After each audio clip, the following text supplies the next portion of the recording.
여러분, 세포마켓에 대해서 들어보셨나요? 세포마켓은 페이스북이나 인스타그램 등의 SNS를 통해서 물건을 사고 파는 1인 마켓을 뜻합니다. SNS에서 물건을 직접 파는 개인 판매자들이 늘어나고 세분화되면서 세포 다이닝의 시장 같다고 해서 이런 이름이 붙여졌습니다.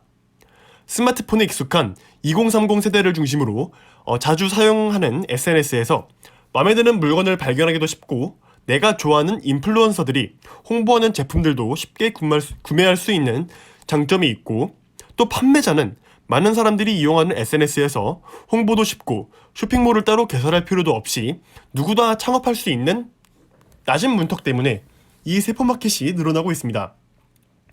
이렇게 장점도 많은 만큼 단점도 있는데요. 최근 논란이 되었었던 인블리도 미숙한 소비자 대응으로 문제가 된 적이 있었습니다.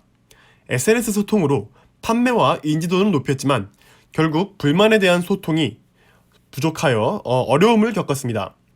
누구나 창업을 하지만 통신 판매 사업자 등록조차 되지 않은 곳이 있고, 주문 제작이란 이유로 환불을 거부하거나 돈만 받고 잠적하는 등의 문제도 있었습니다.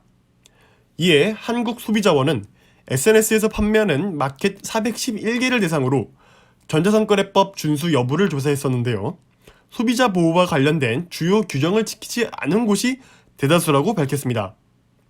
심지어 계약 철회와 관련된 전자상거래법을 준수하고 있는 곳은 단 한 곳이었습니다.